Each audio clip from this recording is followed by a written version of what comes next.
Suffering for years, Kratos, the once great general, now known as the Ghost of Sparta, had pledged himself as a champion to the gods of Olympus. In return, he hoped only to rid himself of the nightmares that haunted him for far too long. But for now, his only respite, his only relief from the sins of his past, was found in the heat of battle.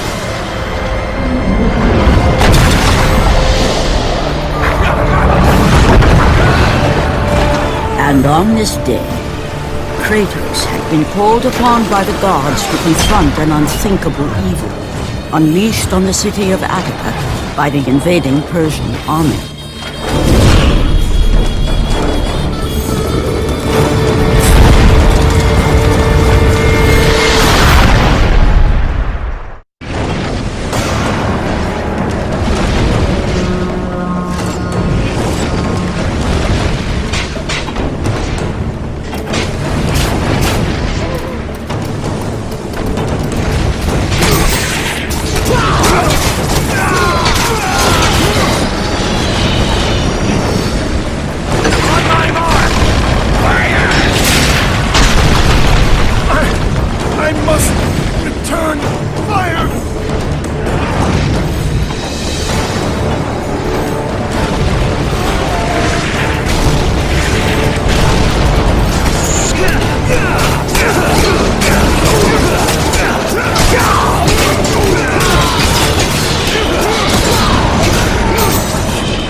What evil have you wrought on this city, Persian? Evil? It is not evil that I bring, Spartan. I bring the might of Persia and the sacrament of purification. As we speak, my basilisk cleanses this land so that it may embrace the glory of the Persian Empire. Olympus has sent a message, and I am here to deliver it. Then you are just a messenger. So take this message back to your little gods. It will take more than a pathetic Spartan to stop the power of the Empire.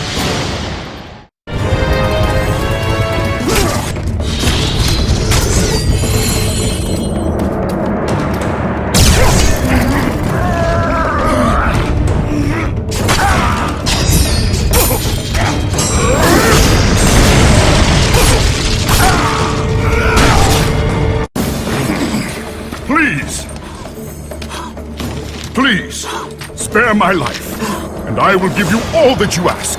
You have nothing I want, Persian. Take my kingdom, my women, my gold. I won't take your riches, but I will take your life.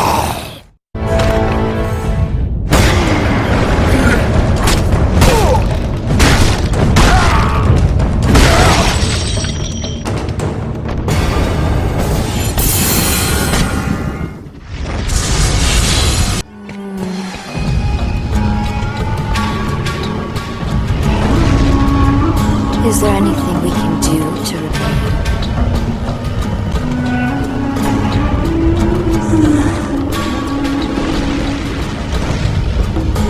My lord?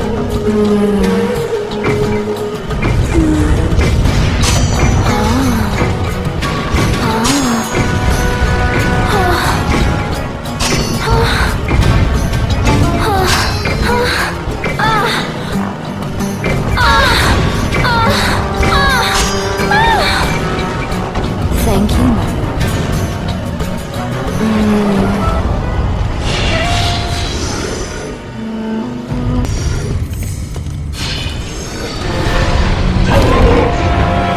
Flank him! Flank him!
Fulfilling his commitment to the gods, Kratos defeated the basilisk brought forth by the Persians. But this small victory would not satisfy the man who had come to be known as the Ghost of Sparta. Is this all you would have me do? Is there nothing else?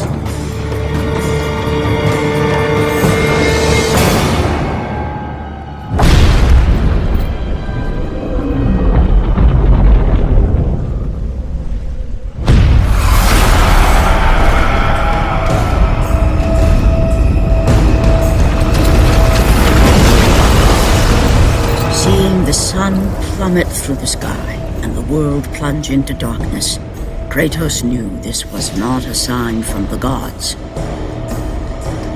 What treachery is this?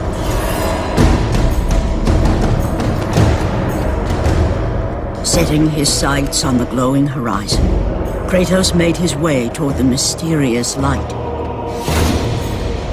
But there was more afoot than Kratos could possibly know.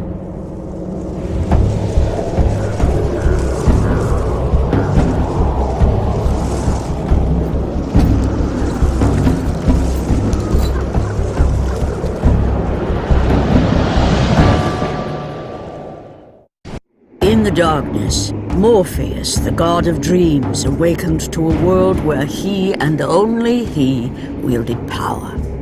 The land was slowly overrun by a black fog that engulfed everything it touched.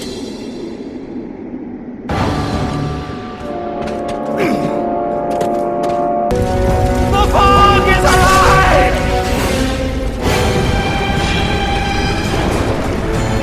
The power of Morpheus affected even Kratos, as he was haunted by a strange melody.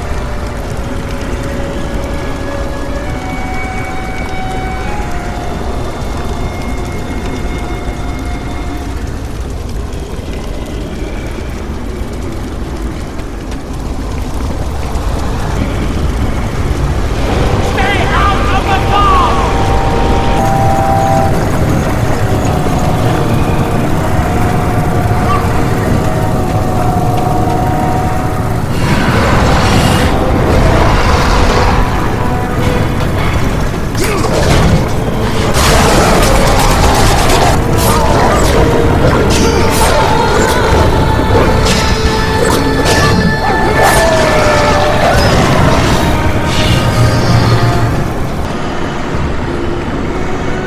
And as Kratos approached the temple, it became clear that the task ahead was more than he could have ever imagined.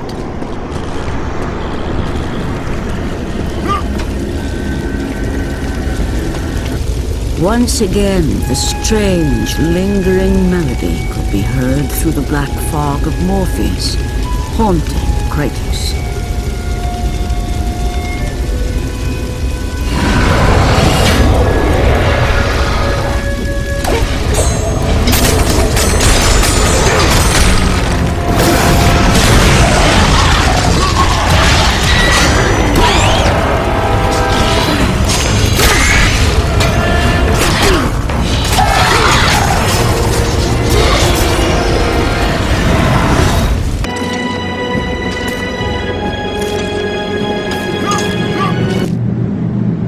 The temple on which Kratos stood was the sun chariot of Helios, the very chariot that the fire steeds pulled across the sky every day, allowing the brilliance of Helios to shine on all mankind.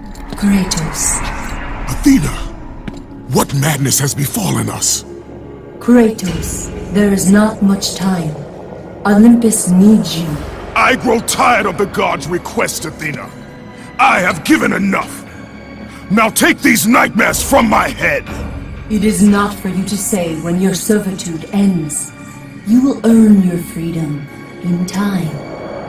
But for now, Olympus needs your unquestioning obedience. The god of the sun has been torn from the sky. This temple on which you stand is the chariot of Helios. Without their master to reign them, the fire steeds have driven the sun chariot into the earth.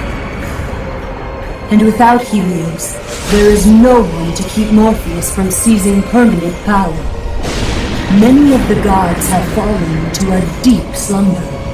Soon, all will succumb to the black grip of Morpheus. What would you have me do?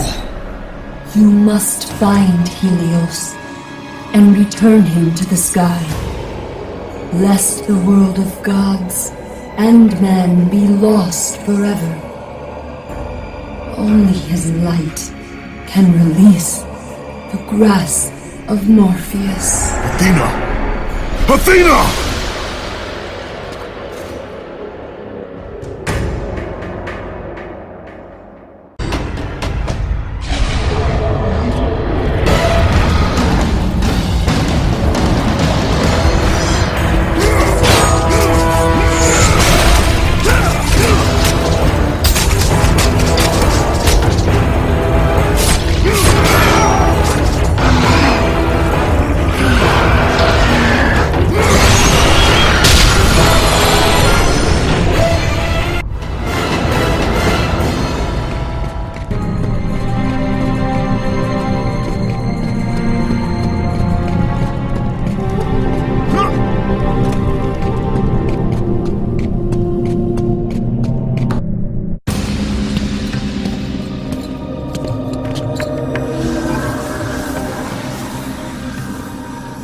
I am grateful you have come, Ghost of Sparta.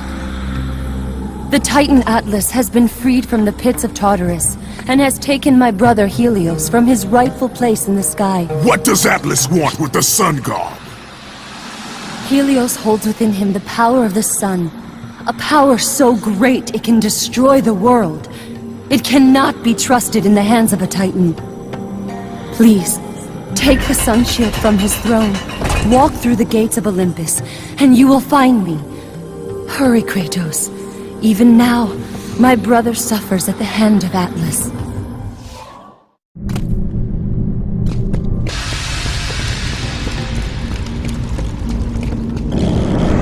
As Kratos stepped out into the eternal night, much had changed outside the temple.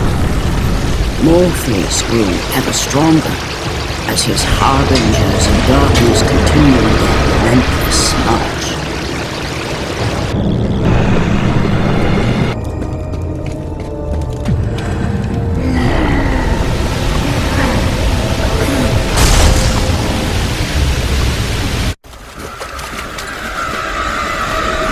As Kratos entered the cave, Eos, goddess of dawn and sister to Helios, sat above him, visibly weakened by the absence of the sun. All glory be to Lord Zeus for granting you safe passage to me.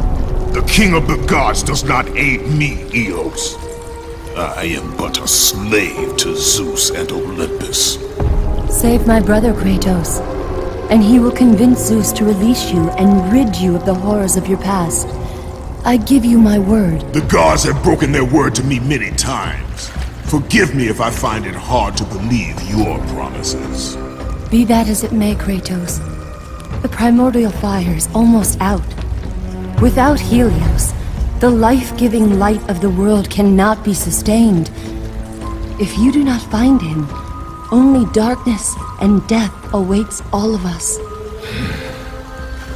Where has Atlas taken him? I do not know, Kratos. Follow the passage out of the cave. Retrieve the fire and it will light your path to the remaining steeds. They will guide you to their master. They will take you to my brother. May you go with the speed of Hermes, Ghost of Sparta.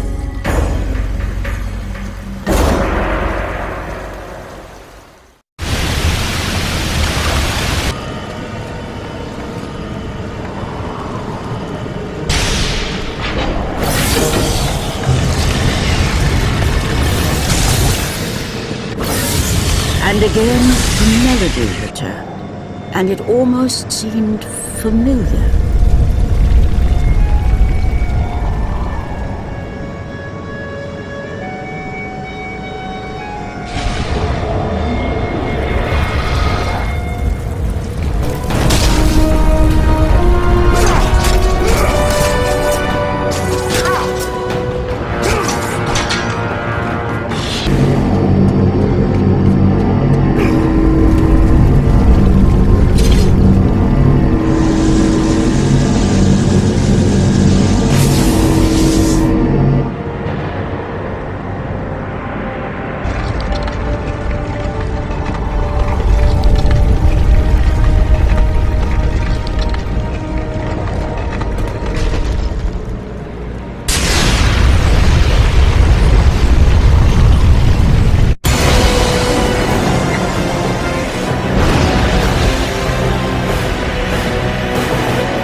As Kratos left the temple, he was assaulted by the army of Morpheus, and again he heard the haunting melody. But this time, he recognized it as the song of his daughter, Calliope. Calliope? My daughter, where are you? Calliope!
With the release of the fire steeds, Kratos was now in the hands of the beasts.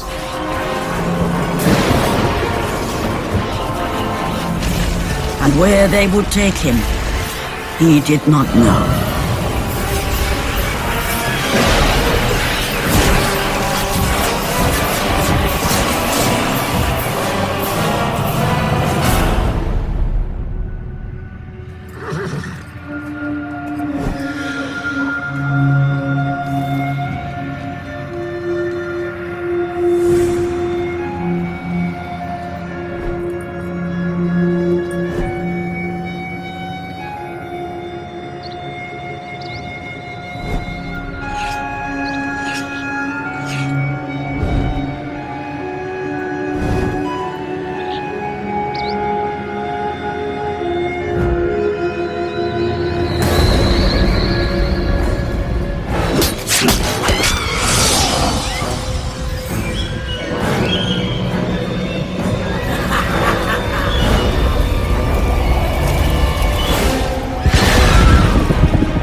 As the steeds pulled Kratos away from the grip of Morpheus, they crossed into the underworld. But in the land of the dead, they could go no further, for these beings of light were not welcome in Hades.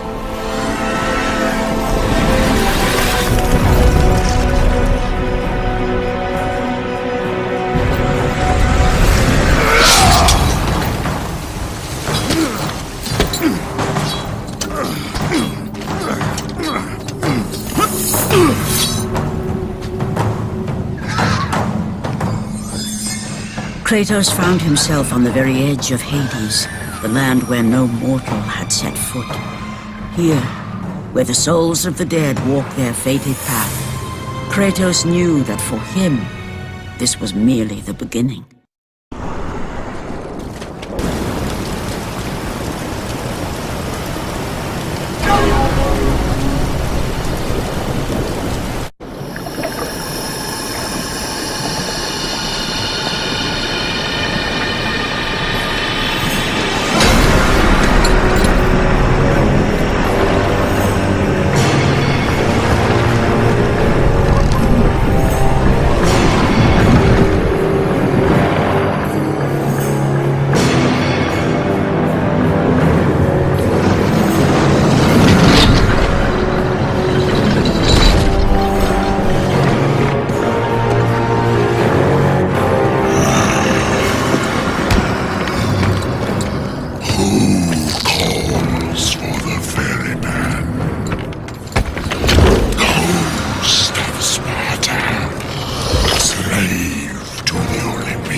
I am a slave to no one, Charon.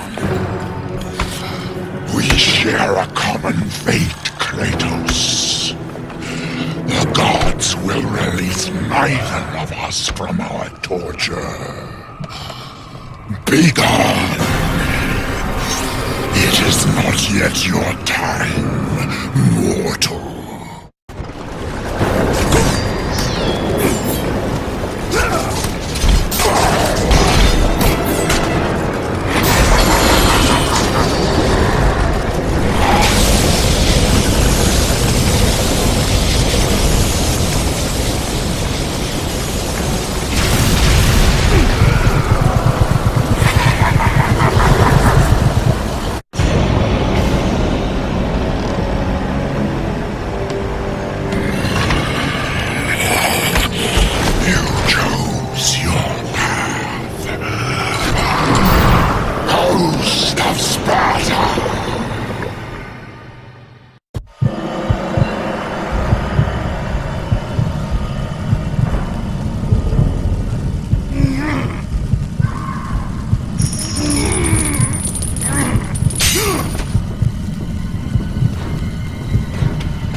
Here, where the souls of the wicked are tortured in the pits of Tartarus, wailing and agony of the damned resonated deep throughout the bowels of the underworld.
Kratos saw before him the remnants of the old rulers of Earth, the mighty Titans. Defeated by the gods and enchained in the depths of Tartarus, they suffered their unjust penance. And for their torment, it was well known that these immortal beings hated the Olympians with immeasurable fury.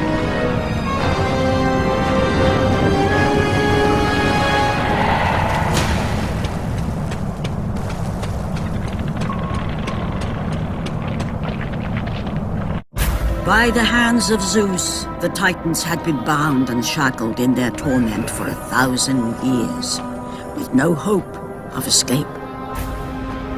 Now the chains that once held the Titan Atlas lay broken, and only one question plagued the thoughts of Kratos.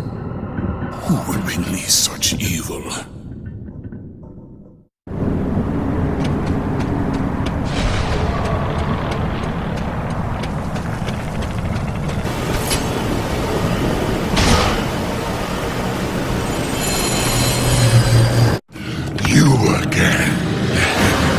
Of Tartarus would not hold Atlas, and they would not hold me either. The gods have obviously taken pity on their slave. You underestimate me, Charon. This time I will not be so merciful.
Having defeated Charon, Kratos journeyed deeper into Hades and closer to his goal.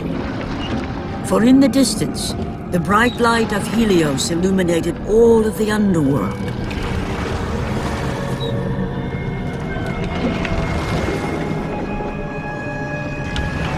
But something on the shore caught his attention. And to Kratos, it almost seemed an apparition. Calliope! Upon seeing his daughter, Kratos realized that all that he had been working for, all that he had wanted, was within reach. Years of service to the gods had not delivered him from his pain, never had it eased the burden of his past. And now, Calliope was found. Calliope!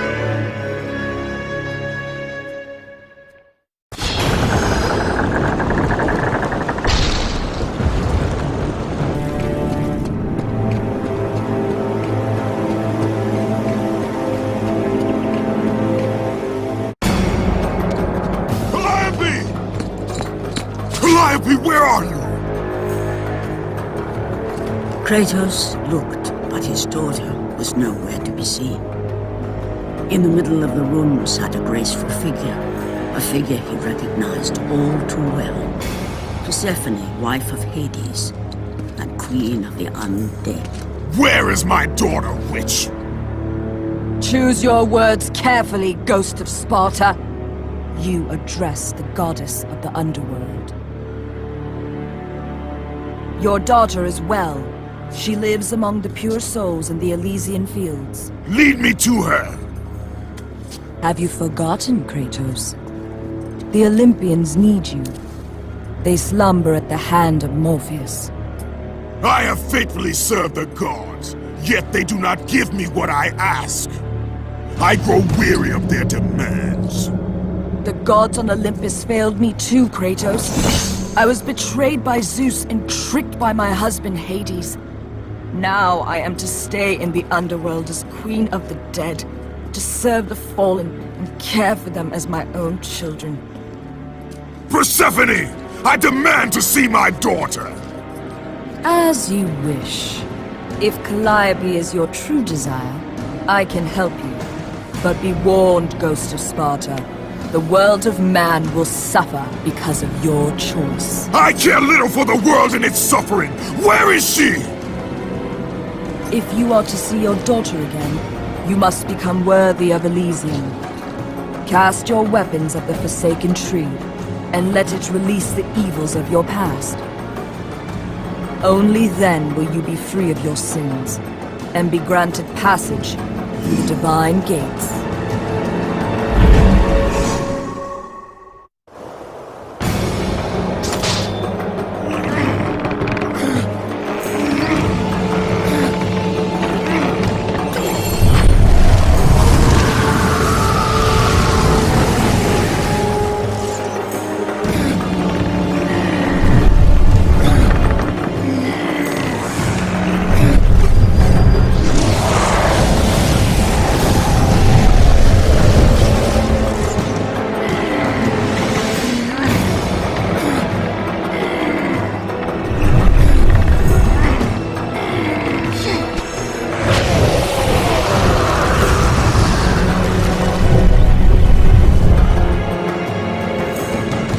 You have done well, Kratos. Walk through the portal and find the one you seek.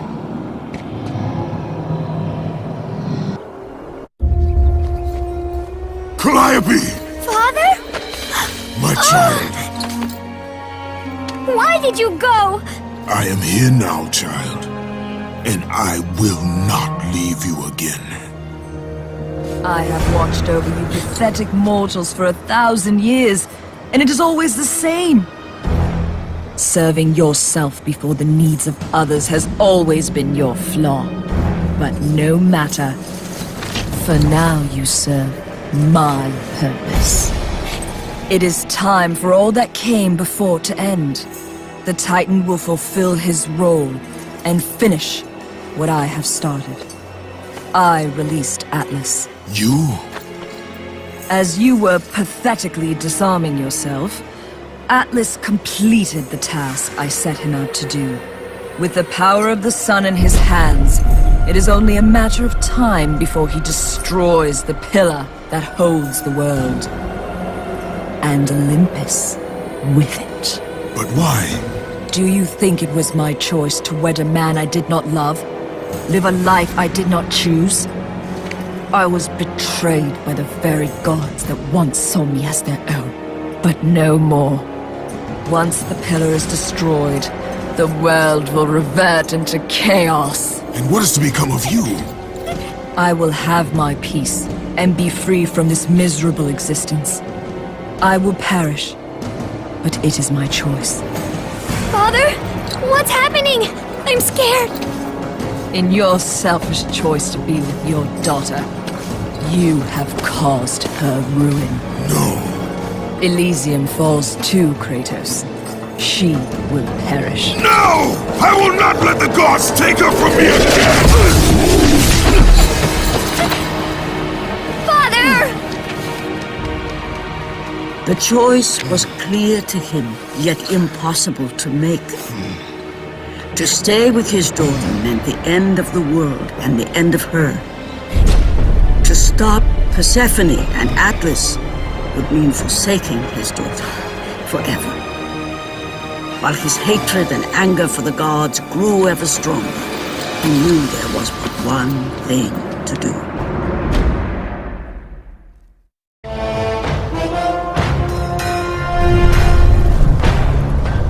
Father, please!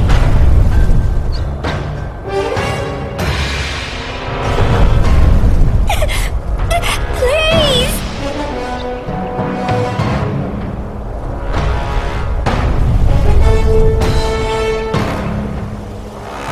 Father! Father, no!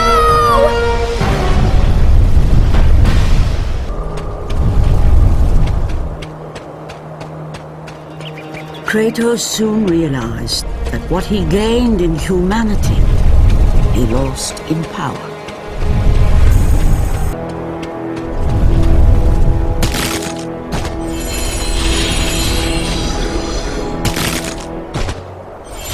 He would need to become the monster he once was if he was to defeat Persephone.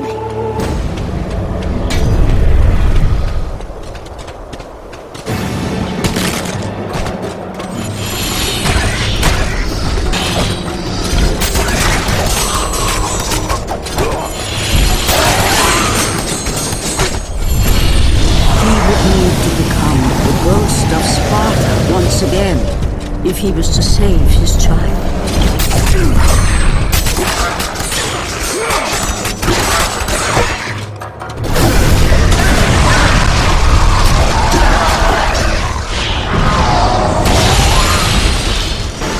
He would need to sacrifice his life so that she may live.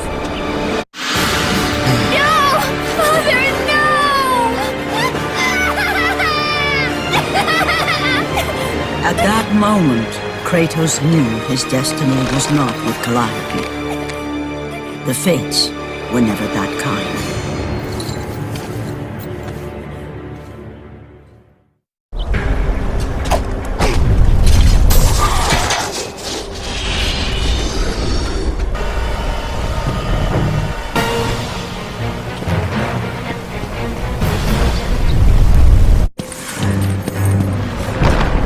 Spartan, witness the end.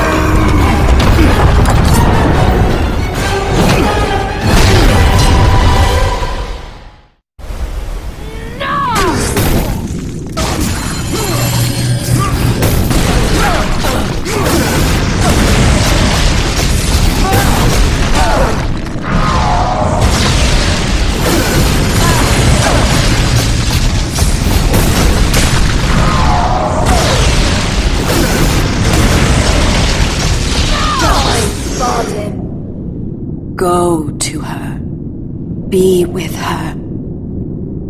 Leave this world behind. Atlas!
Your suffering will never end, Ghost of Sparta.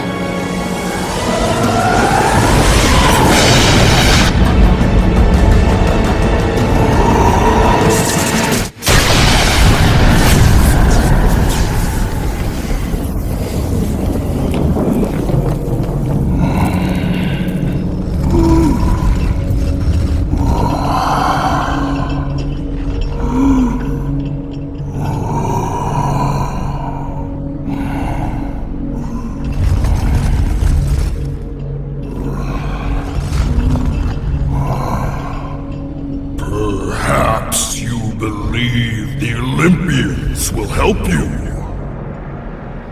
But I ask, where are your gods now, Kratos? Why do they not come to your aid?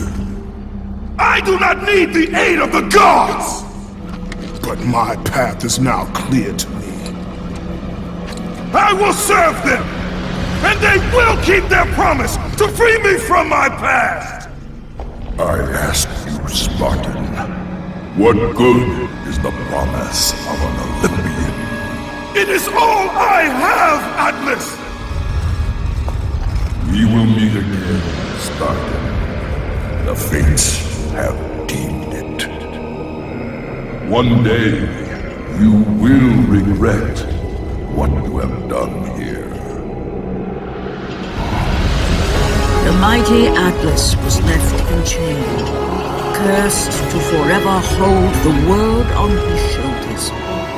Greater penance than even Zeus himself had placed on the Titans. The fate of Atlas had been sealed, and the goddess Persephone was no more. Kratos had saved mankind, but that mattered little to him. By forsaking his daughter, he had abandoned the only person he ever cared for. What he had long sought and finally found was now forever lost.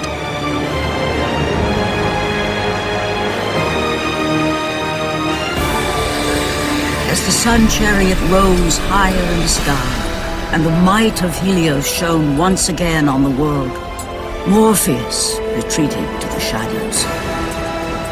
Kratos gained little satisfaction from his victory.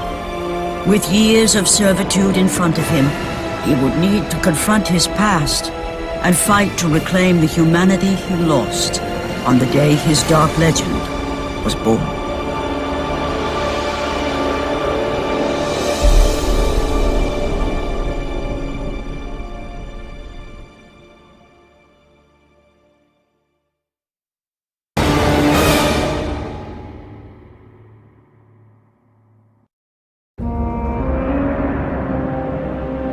The dire toll of his relentless battles finally caught up with him as Kratos fell from the chariot to the earth. Was this sacrifice too much for one to bear, even for the man who was known as the Ghost of Sparta?